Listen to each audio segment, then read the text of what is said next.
I was setting up my laptop for our monthly family video call, feeling genuinely excited to share wedding planning updates with everyone. Marcus had just surprised me with the most beautiful venue booking, and I could not wait to tell my family. But something in my sister Stephanie's voice during yesterday's phone call left me unsettled. She had said something strange about me understanding the importance of family, and her tone felt calculating. When Stephanie's face appeared on my screen with that familiar scheming expression, my stomach dropped completely. Before I share what happened next, let me know where you are watching from, and please hit that like button and subscribe for more real family stories. Trust me, you will not believe how far my sister was willing to go to get what she wanted. Growing up, Stephanie was always the golden child in our family. She was 4 years older than me, and from the moment I could remember, everything revolved around her achievements, her needs, her dreams. Mom would light up whenever Stephanie walked into a room, praising her ambitious nature and drive. Meanwhile, I learned early that my role was to be supportive, understanding, and most importantly, accommodating. When we were teenagers, Stephanie took my car without asking when I was 16 and had just gotten my license. I had saved money from my part-time job to help pay for insurance, and that car represented freedom to me. But when I confronted her, Mom immediately jumped to her defense, saying Stephanie needed it for an important work presentation. That was always the pattern. Stephanie's needs came first, and I was expected to understand. Our childhood was filled with moments like this. If we both wanted the same toy, Stephanie got it because she was older. When there was only enough money for one of us to go to summer camp, Stephanie went because it would look better on her college applications. Even when it came to choosing universities, I ended up at the local state school. While Stephanie got the private education she demanded, leaving our parents in debt for years. Despite everything, I genuinely loved my sister. There was a part of me that admired her confidence and determination. She knew what she wanted and went after it relentlessly. By 32, she had built an impressive career as a corporate lawyer, lived in a penthouse apartment downtown, and drove a luxury car that cost more than most people make in 2 years. But for the past 3 years, there was one thing Stephanie wanted that she could not obtain through hard work or money. She and her husband Dylan had been struggling with infertility, and it was consuming her life. Dylan was supportive and patient, a radiologist who made good money himself, but even their combined income was being drained by fertility treatments. They had tried 4 rounds of in vitro fertilization, spending over $80,000 in the process. Each failure hit Stephanie harder than the last, and I watched my usually confident sister become desperate and fragile in ways I had never seen before. She would call me crying after each negative pregnancy test, and my heart genuinely broke for her. Meanwhile, my life was taking a completely different path. I had become a registered nurse at our local hospital, found fulfillment in helping patients, and lived simply with my fiancé Marcus. We had been together for 3 years, engaged for 6 months, and were planning our wedding for the following spring. Our relationship was built on mutual respect and genuine partnership, something I treasured after watching the dynamics in my family growing up. Marcus worked as a software engineer and shared my values about living within our means and prioritizing experiences over material possessions. We rented a modest apartment, cooked dinner together most nights, and spent weekends hiking or visiting farmers markets. It was not glamorous by Stephanie's standards, but it was genuinely happy. During that fateful video call, Stephanie started by asking about my wedding plans, seeming unusually interested in details about venues and guest lists. Then she began talking about family bonds and how sisters should support each other through life's challenges. Her voice took on this rehearsed quality that I recognized from her courtroom persona. Gradually, she revealed what she really wanted. She explained that she and Dylan had been researching surrogacy options, and she had realized that the perfect candidate was right in their own family. Me. She talked about how I had all the biological requirements they needed, and she had the financial resources to make it worth my while. "I am prepared to offer you $50,000, she said, as if she was negotiating a business contract. "You have everything you need biologically, and I have the resources to make this beneficial for both of us." I was completely shocked. I explained that Marcus and I wanted to have our own children first, that I had never been pregnant before, and wanted to experience that for myself. Stephanie's response was dismissive and cold. "You are young, Roxanne. You have plenty of time. I do not." Her voice had this edge of desperation mixed with entitlement that made me uncomfortable. "This is my only chance."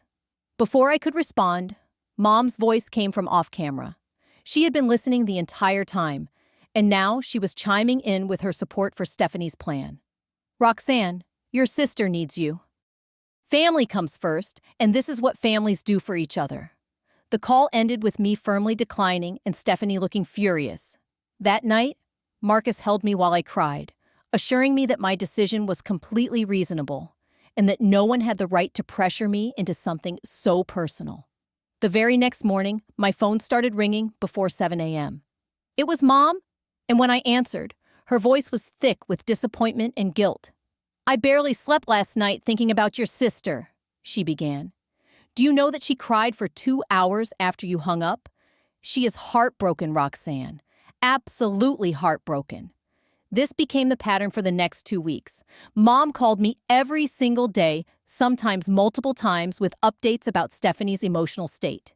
She told me about how Stephanie was not eating, how she was having panic attacks, how her work performance was suffering because of stress. According to Mom, I held the power to fix everything, and I was choosing to be selfish instead. "I raised you girls to support each other," Mom would say. "When you were little and got pneumonia, Stephanie read to you every night for a week. When you needed help with math homework, she tutored you for free while her friends went to parties. This is your chance to give back." She started bringing up other families we knew, telling me stories about siblings who had made sacrifices for each other. The Johnson sisters, who had started a business together. The Martinez family, where the younger brother donated a kidney to save his older sister. Every conversation was designed to make me feel like I was failing some fundamental test of family loyalty. The guilt was overwhelming, and I found myself questioning my decision constantly. Maybe I was being selfish. Maybe this was what sisters were supposed to do for each other. Maybe I was overthinking the risks and complications. Marcus remained my anchor during this time. He would listen patiently as I rehashed every conversation with Mom, and he consistently reminded me that my body and my reproductive choices belong to me alone. "This is not about whether you love your sister," he would say. "This is about your autonomy as a human being." But the pressure was not coming only from Mom. Stephanie launched her own campaign showing up at my workplace with expensive flowers and gourmet lunch from my favorite restaurant. She would act sweet and grateful, telling me how much our relationship meant to her and reminiscing about positive memories from our childhood. "I never asked you for anything before," she said during one of these visits. "I have always been the one helping you, supporting you, guiding you. This is the first time I am asking for something in return, and it is the most important thing I will ever ask for." She increased her financial offer to $75,000 and promised to pay for medical school if I ever decided to pursue that path. She brought up moments from our childhood that I had almost forgotten, like the time she stood up to bullies who were picking on me in middle school, or how she had helped me practice for my driving test. The emotional manipulation was sophisticated and relentless. Stephanie organized a family dinner and invited our aunts and uncles, casually bringing up her fertility struggles and mentioning that she had found a potential surrogate. She did not explicitly say it was me, but the implications were clear, and suddenly I was fielding calls from extended family members offering their opinions. "What is the big deal?" my Aunt Linda asked me directly. "You are young and healthy. You could help your sister and make some money in the process. Sounds like a win-win situation to me." My Uncle Robert was even more direct. "In my day, families stuck together no matter what. You would do this without question if you really loved your sister." The comments were coming from all directions, and I felt like I was drowning in other people's expectations. I started losing sleep, which affected my performance at work. My supervisor, Barbara, noticed that I seemed distracted and stressed, and when she asked what was wrong, I found myself telling her everything. Barbara listened without judgment, and then shared something that changed my perspective completely. "Roxanne," she said, "I have been a labor and delivery nurse for 25 years. I have seen surrogacy arrangements that worked beautifully, and I have seen ones that destroyed families. The successful ones had one thing in common. The surrogate was making the choice freely, enthusiastically, and without coercion. What you are describing sounds like emotional blackmail, not a loving request. She was right, and hearing it from someone outside my family helped me see the situation more clearly. This was not about helping my sister achieve her dreams. This was about everyone around me deciding that my body and my choices were less important than Stephanie's desires. I called Stephanie that evening and told her definitively that my answer was no. I explained that I hoped she would find another path to parenthood, but that path would not involve me. She listened in silence and then hung up without saying goodbye. I thought that would be the end of it, but I was completely wrong. 3 days later, I received a phone call that made my blood run cold. The receptionist at Dr. Anderson's fertility clinic was calling to confirm my appointment for a surrogate consultation the following day. "I am sorry, but I never made any appointment," I told her, my voice shaking with disbelief. "Oh, that is strange," the receptionist replied. "Your sister Stephanie scheduled it for you. She said you were feeling shy about calling yourself, so she wanted to help move things along. She seemed very excited about the process." I hung up and immediately called Stephanie, my hands trembling with rage. When she answered, her voice was artificially cheerful, as if nothing unusual had happened. "How dare you schedule a medical appointment for me without my permission?" I demanded. Her tone shifted instantly, becoming defensive and sharp. "I was just trying to help move things along. You said you would think about it, so I assumed you had decided to say yes. I was being proactive." "I never said I would think about it. I said no, clearly and repeatedly." "You are overreacting," she snapped. "It is just a consultation. You are not committing to anything by talking to a doctor. I thought once you understood the process better, you would see how simple and straightforward this could be. Cancel the appointment immediately." "Fine," she said, but her voice had taken on a cold, threatening quality that I had never heard before. "But you need to understand what you are doing, Roxanne. You are ruining my life. This is my only chance to be a mother, and you are throwing it away because of your own selfishness." She continued, her voice getting louder and more desperate. "I have given you everything over the years. I paid for your nursing school textbooks when Mom and Dad could not afford them. I bought you that car in college when yours broke down. I have been there for you every single time you needed help, and now that I need something from you, you are abandoning me." As she spoke, something clicked into place for me. All those gifts, all that help, it had never been about generosity or sisterly love. It had been about creating a debt that she could call in later. Every textbook, every favor, every moment of support had been an investment in this moment when she would demand something enormous in return. "I never asked for those things," I said quietly, "and I never agreed to pay you back with my body. If you do not do this for me," Stephanie said, her voice dropping to a whisper, "I will never forgive you, never. You will be dead to me, and you can forget about having any relationship with this family." "Then I guess you will never forgive me," I replied and hung up. But Stephanie was not finished. The next morning, I left for work early, hoping to avoid any potential drama at home.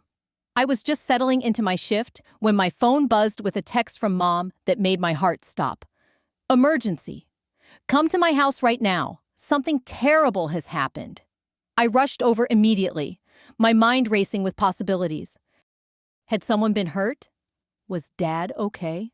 When I pulled into Mom's driveway, I saw Stephanie's car parked there too, which struck me as odd for a morning when she should have been at work. I ran to the front door and found Mom in the living room crying and wringing her hands. Stephanie was sitting on the couch looking composed, but determined. "Thank goodness you are here," Mom said through her tears. "We need to have a serious conversation about your attitude lately. You are tearing this family apart with your selfishness." That was when I realized what was happening. This was not an emergency.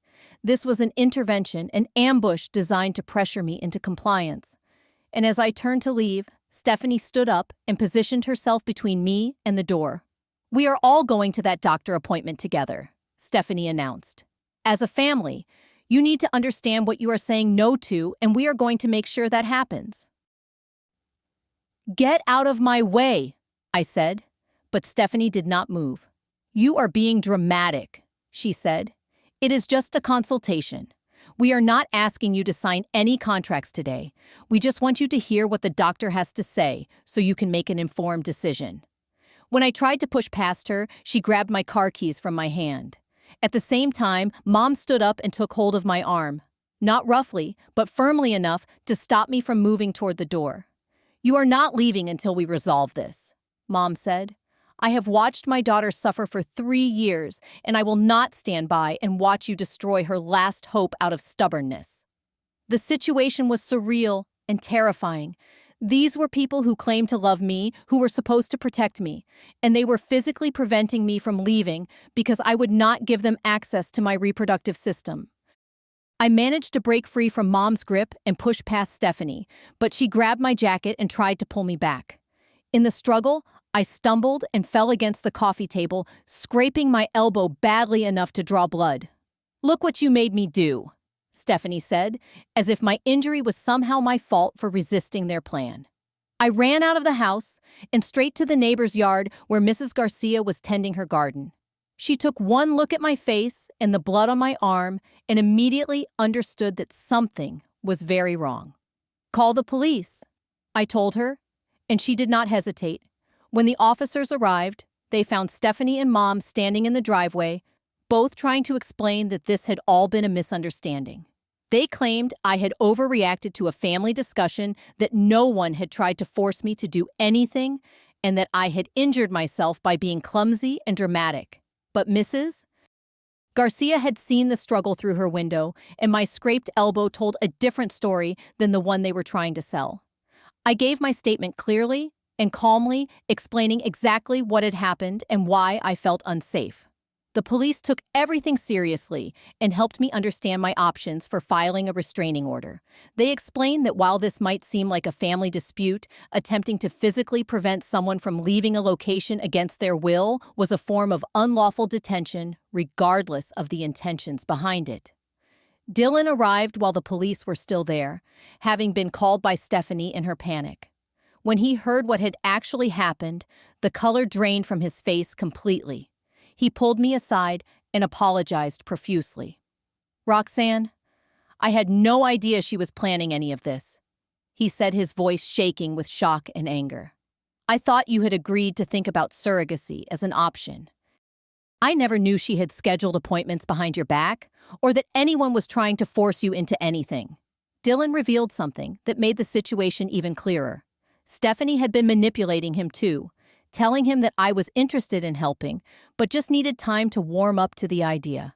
She had been playing both sides, managing the information each of us received to serve her own agenda.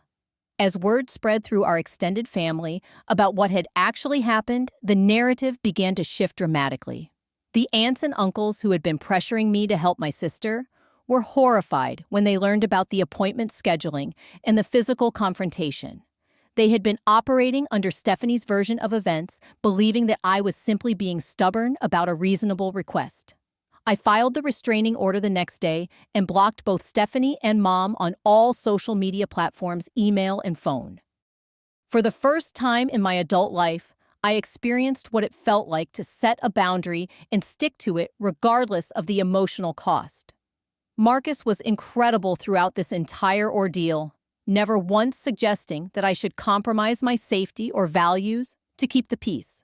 He helped me process the trauma of being betrayed by the people who were supposed to protect me, and he supported my decision to cut contact completely.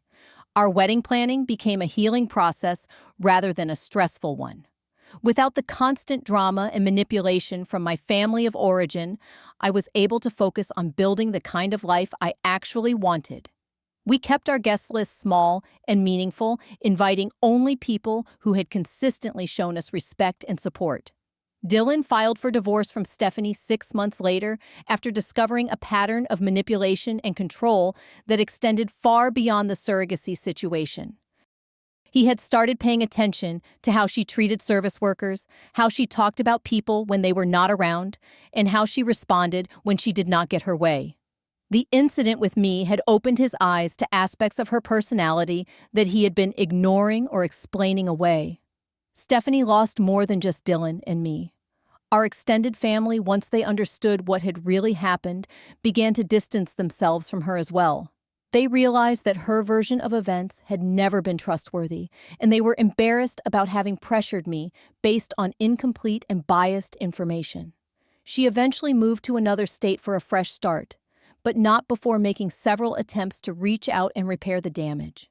She sent letters, emails from new accounts, and even showed up at my workplace one more time. Each attempt was filled with self-pity and blame shifting rather than genuine accountability.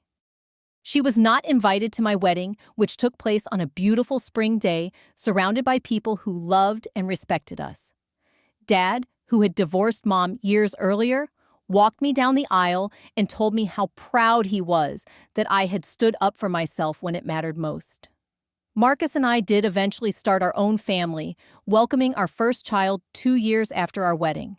The pregnancy was wanted, planned, and celebrated, which made every moment of the experience precious to me.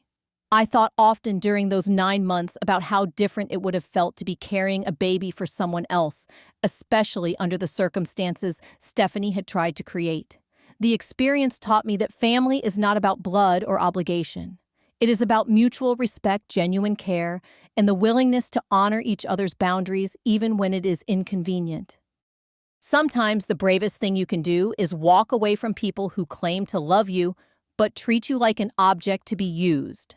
I learned to trust my instincts and to value my own needs as much as I value other people's. I discovered that setting boundaries is not selfish, it is essential for maintaining healthy relationships. And most importantly, I realized that I do not owe anyone access to my body, my choices, or my life, regardless of our shared history or genetic connection. Looking back now, I do not regret my decision for even a moment. I regret that it took me so long to make it, and I regret the pain that the situation caused for everyone involved. But I will never regret choosing to protect my own autonomy and well-being when the people who were supposed to protect me refused to do so. Have you ever had to set a difficult boundary with family members who could not accept your decision? How did you handle the pressure and guilt that comes with standing up for yourself when everyone around you disagrees? I would love to hear your experiences in the comments below. Please hit that like button. If this story resonated with you, subscribe for more real-life family stories and share this video with anyone who might need to hear that their boundaries matter. Thank you so much for listening, and I hope my experience can help someone else find the courage to trust their own judgment when it matters most.